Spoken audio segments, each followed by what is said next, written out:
नमस्कार, आप देख रहे हैं JSK न्यूज 24, सच का सामना जोश के साथ। प्रेम रघु आयुर्वेदिक मेडिकल कॉलेज में ऑपरेशन के बाद इलाज के दौरान महिला की मौत। हाथरस प्रेम रघु आयुर्वेदिक मेडिकल कॉलेज हाथरस में ऑपरेशन के बाद गलत उपचार के दौरान दलित महिला की मौत हो गई। परिजनों का आरोप है कि मृत महिला को जिंदा दर्शाते हुए आगरा रेफर किया गया। महिला के परिजनों ने अस्पताल में जमकर हंगामा काटा। हंगामे के चलते अस्पताल संचालक से लेकर डॉक्टर, वार्ड बॉय एवं समस्त स्टाफ फरार हो गया। वहीं अस्पताल में रखे हुए दस्तावेज गायब कर दिए गए तथा वहां पर मौजूद मरीजों को दूसरे अस्पताल में शिफ्ट करा दिया गया। हंगामे के चलते मौके पर पहुंची पुलिस ने परिजनों को समझा बुझाकर शव को कब्जे में लेकर पोस्टमार्टम के लिए भेज दिया। वहीं परिजन अस्पताल में बैठकर कार्यवाही की मांग कर रहे हैं। उत्तर प्रदेश हाथरस से ब्यूरो चीफ संजय शर्मा की रिपोर्ट। क्या नाम है आपका? मेरा नाम है आकाश। जो ये खत्म हुई है वो कौन थी आपकी? मेरी मम्मी। क्या परेशानी थी?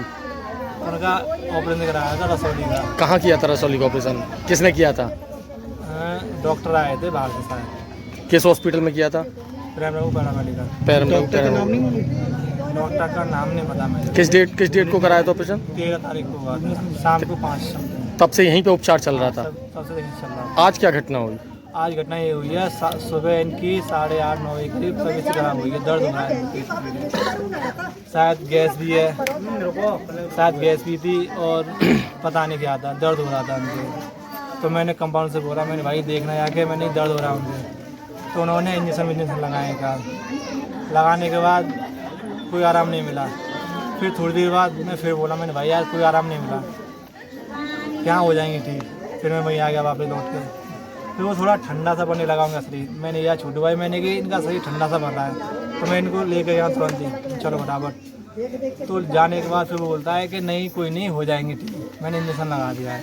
अरे मैंने ना मैंने करो यार। तो फिर इसने और इंजेक्शन मंगाए कोई, फिर वो लगाए। फिर लगाने के बाद फिर भी इनको कोई आराम नहीं मिला। मैंने भाई तो डॉक्टर को बोला कि हाँ मैंने फ़ोन कर दिया, आ रहे होंगे।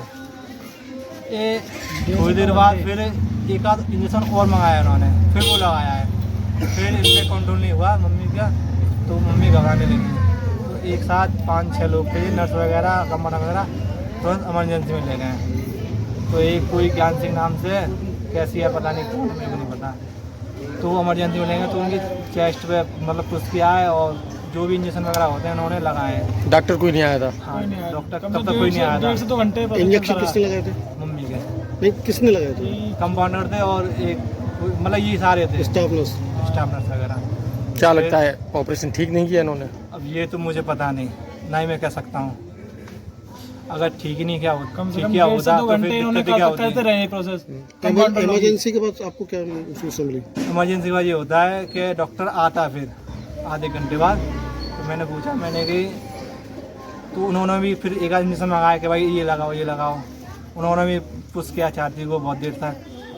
तो मैंने पूछा, मैंने भुवनेश भैया, मैंने कही नॉर्मल है, हो जाएंगे नहीं हो जाएंगे यहाँ पे ठीक, अगर नहीं है तो मुझे बता दो, मैं बाहर ले जाऊँ कहीं अच्छे में। कि नहीं कोई नहीं, हो जाएगी। फिर भी लगे रहे कम से कम 15-20 मिनट, आश्वासन देते रहे। आश्वासन दे, कोई रेस्पॉन्स नहीं मिला प्रॉपरली यहाँ।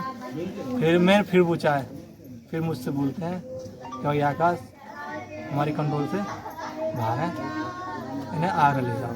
तो आगरा भी इन्होंने अपने हॉस्पिटल में ही भेजा है, कोई मंगलम नाम से हॉस्पिटल है। कितना बड़ा हॉस्पिटल होगा? एक रूम बड़ा इतना हॉस्पिटल? इससे ज़्यादा 200 से 300 बजे मरना होगा। हमको क्या पता कौन से भेजना है। और भाई इमरजेंसी तो अच्छे में ही भेजेंगे, इस चीज़ को जानते हो आप। हम तो बस जाते गए, हमने तो ले गए वहाँ पे इमरजेंसी, तुरंत लेके वहाँ पे 2-3 डॉक्टर थे।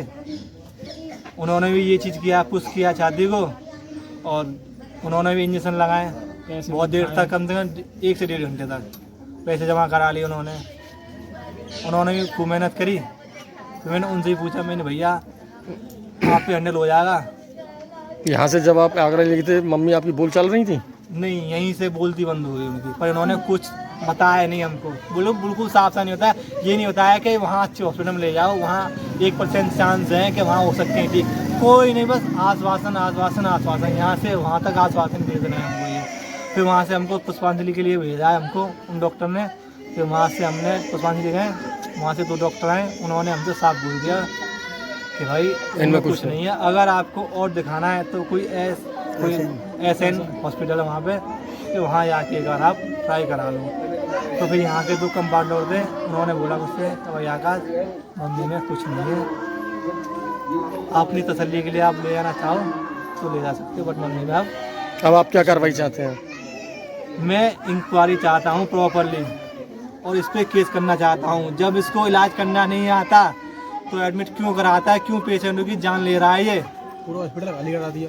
और हम आए यहाँ पे तो ना एक मरीज है, सुबह कम से कम 85 मरीज थे, 85 स्टाफ था यहाँ पे, ना ही एक स्टाफ है, ना ही एक मरीज है, ना ही कोई फाइल है। हमारी भी फाइल गायब हो चुकी है। जो हमारे बेड पे कंबल वगैरह, पानी की बोतल, मेरे पापा का बैग भी था, उसमें कैश वगैरह और चश्मा वगैरह भी सब गायब हो चुका है। टोटली पूरा खाली हो चुका है। वार्ड में कुछ भी नहीं है। कुछ नहीं है, कुछ भी। पेशेंट भी नहीं। पेशेंट वगैरह कुछ नहीं है, हॉस्पिटल में कोई नहीं है, कोई भी, पूरा खाली भरा है, सुनसान। स्टाफ इस समय कोई भी नहीं है, कोई नहीं है, कोई भी।